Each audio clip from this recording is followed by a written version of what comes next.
एक गुरु का शिष्य जो गुरु जी की सानिध्य में रह करके शिक्षा दीक्षा अध्ययन किया, बड़ा प्रकांड विद्वान हो गया। तो जब गुरु जी के सानिध्य में शिष्य पढ़ करके तैयार हो जाता है, तो शिष्य जब आश्रम से जाता है तो शिष्य गुरु जी को कुछ गुरु दक्षिणा देता है कि गुरुदेव हम आपको कुछ गुरु दक्षिणा देना चाहते हैं, आप हमसे प्राप्त कर लीजिए।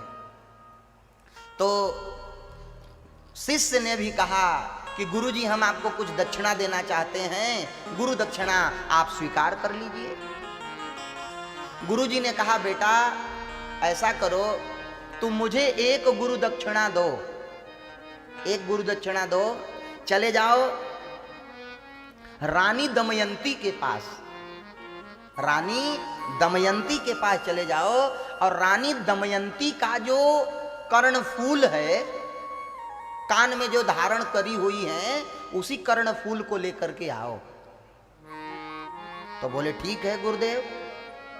तो यहां से वह ब्रह्मचारी गुरुजी की आज्ञा को प्राप्त करके दमयंती के पति के यहां गया और कहा भगवान मैं गुरुजी का शिष्य हूं, गुरुजी ने हमें भेजा है कि जाकर के रानी दमयंती का कर्णफूल लेकर के आओ।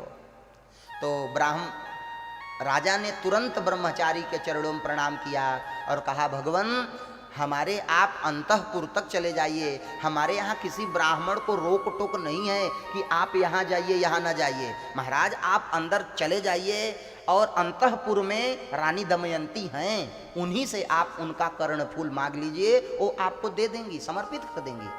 अच्छा, तो वह ब्रह्मचारी चला गया।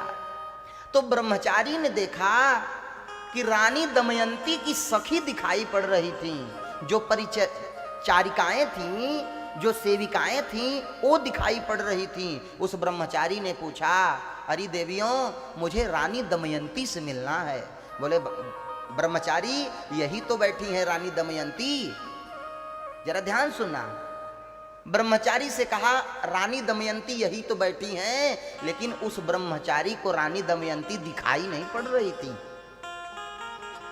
3 बार उन परिचरिकाओं ने कहा कि रानी दमयंती यहीं बैठी हैं, लेकिन इस ब्रह्मचारी को दिखाई नहीं पड़ा। लौट करके वह ब्रह्मचारी गया और राजा के पास कहा महाराज हमें रानी दमयंती दिखाई नहीं पड़ रही हैं। तुरंत राजा ने कहा तुम्हारे शौचाचार में कोई अशुद्धि है, तुम्हारे शौचाचार में कोई अशुद्धि है, तुम अपवित्र हो कहीं से, और इसी अपवित्रता के कारण तुमको रानी दमयंती का दर्शन नहीं हो रहा है।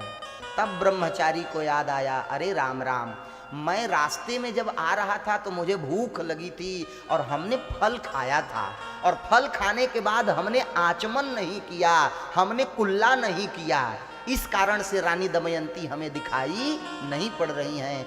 तुरंत ब्रह्मचारी ने जाकर के कुल्ला किया और कुल्ला करने के बाद आचमन किया और तुरंत रानी दमयंती के पास गया। रानी दमयंती का दर्शन होने लगा, रानी दमयंती का दर्शन होने लगा। तो बंधुओं शुद्धि जीवन में बहुत जरूरी है। अगर आप शुद्ध नहीं हैं तो आप भगवत भजन नहीं कर पाएंगे। जो बाह्य शुद्धि और वाभ्यांतर शुद्धि बहुत जरूरी है, बाहर भी शुद्धि हो और अंदर भी शुद्धि हो। क्योंकि भगवान कहते हैं जब शुद्धि रहेगी तभी आपके हृदय में भक्ति रहेगी,